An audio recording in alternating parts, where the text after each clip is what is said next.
Bahkan malaikat yang bertugas di waktu khusus malam, yang bertugas di waktu khusus siang, itu demi adanya waktu ini yang diistimewakan oleh Allah, itu semua langsung kumpul di waktu itu. Kapankah waktu itu? Nabi menyebutkan ada 2 waktunya. Ada berapa waktunya? Sebentar. Kita belajar waktu dulu dalam Quran ya. Belajar waktu dulu. Mau pilih mana? Pilih yang singkat, cepat. Pilih yang agak detail. Pilih yang detail. Yang singkat, agak detail atau detail? Nah, kita mulai dari awal dulu ya. Yang singkat bagi 2, siang dan malam. Karena itu sering di Quran disebutkan siang dan malam. Quran surah ke-2 dulu Al-Baqarah di ayat 164. Paling kanan sebelah atas mushaf. Itu pertama kali disebutkan pergantian siang dan malam di Quran. Inna fi khalqis samawati wal ardi wa ikhtilafil laili wal nahar wal fulki allati tajri fil bahri bima yanfa'un nas, dan seterusnya ayat. Al-lail wan nahar. Jadi kalau kita ingin beraktivitas dan ingin memanage waktu, bagi 2 dulu secara umum. Apa yang dikerjakan di siang, apa yang dikerjakan di malam. Nah, batas siang, batasnya itu dari subuh ke maghrib. Saya ulang ya, dari mulai subuh ke maghrib. Jadi dibuka di subuh, berjalan di siang, masuk ke maghrib. Itu batasnya. Jelas?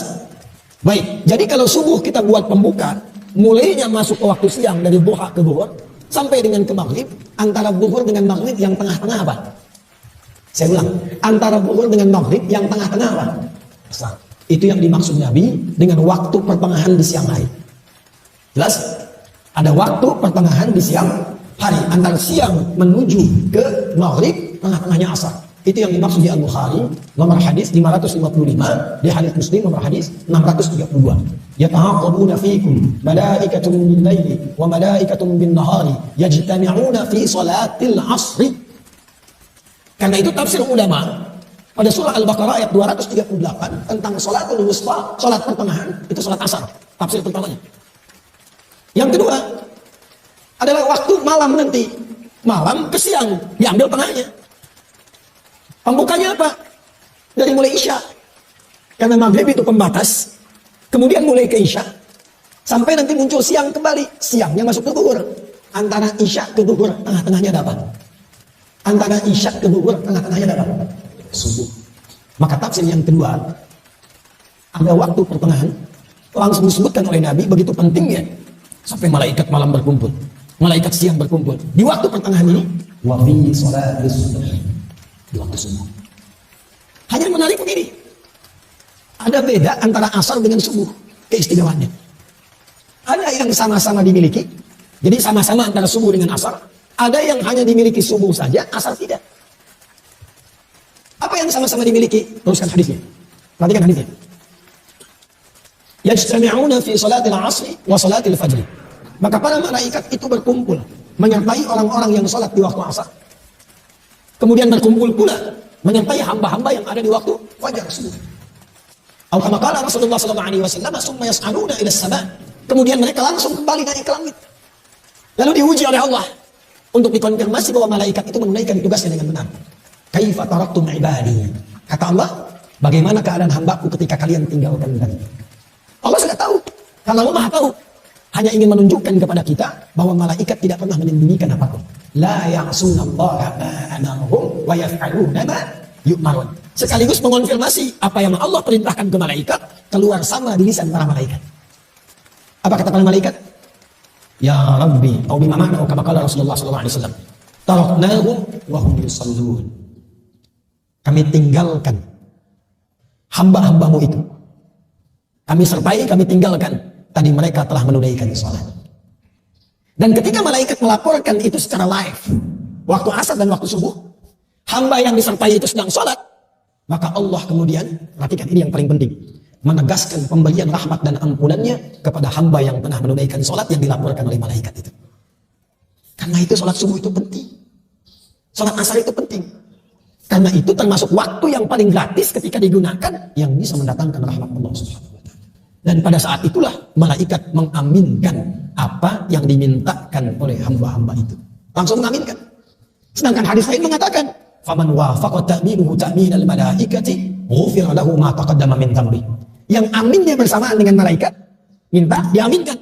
Atau dalam sholat kita amin, malaikat amin. Langsung dapat bonus, bukan hanya dikabulkan doanya, tapi langsung mendapatkan ampunan Allah Subhanahu wa ta'ala. Jadi keutamaan waktu subuh itu yang pertama, mempercepat datangnya ampunan Allah Subhanahu wa ta'ala. Maaf, pilih mana? Dapat harta 100 miliar atau dapat ampunan Allah? Ada yang ketiga, cuma dua saja. Dapat harta 100 miliar atau dapat ampunan Allah? Pilih mana? Masa suaranya lemah sekali, ampunan Allah. Oh, ini tidak pede, ini ada sesuatu itu. Ingin ampunan Allah tapi sekarang kok mohon maaf tuh. Ada yang meninggalkan Jumat karena ngejar proyek. Ada yang bahkan bekerja yang pekerjaannya bersamaan dengan waktu sholat. Padahal dia tahu dalam sholat bisa mendatangkan rezeki. Subuh itu spesial. Spesial. Karena itulah langsung disebutkan dalam Al-Quran, Allah menegaskan tentang keutamaan ini. Quran surah 17 ayat 78. Aqimis salata liduluki syamsi ila ghasaqil laili. Tunaikan salat dengan benar dari mulai tergelincir matahari. Zuhur dulu disebutkannya sampai ke malam tiba, sampai ke isya. Zuhur, asar, maghrib, isya. Ini standar. Tapi subuh diakhirkan. Subuh urutannya diakhirkan. Wa qur'anal inna qur'anal fajri kana. Perhatikan. Yang empat disebutkan sholat. Tapi yang subuh, redaksinya oleh Al-Quran ditegaskan dengan nama Quran. Quran, bukan hanya sholatnya. Ternyata yang penting di waktu subuh, itu bukan hanya sholatnya, tapi semua bacaan yang disampaikan di waktu subuh, langsung dipersaksikan. Kalau doa dikabulkan, kalau istighfar diampuni, kalau minta rahmat diberikan. Itu subuh. Karena itulah ada orang-orang yang berburu waktu subuh, karena tahu waktunya. Oh, ini jam 4.45 di Sumatera Barat. Maka dia bangun, karena tahu waktu dia siapkan. Jam 3 bangun. Ada yang setengah 4. Jadi 4.45 ada, jam 3 sudah bangun. Karena tahu ada waktu yang istimewa. Bahkan dia kejar menjelang subuh. Ada waktu menjelang subuh, itu disebut sahar namanya. Misal, subuh 4.45, 15 menit sebelum subuh, itu disebut dengan saharun. Sin, ha, ra. Jamaknya disebut dengan ashar. Ini di sini saya mau berikan rahasia.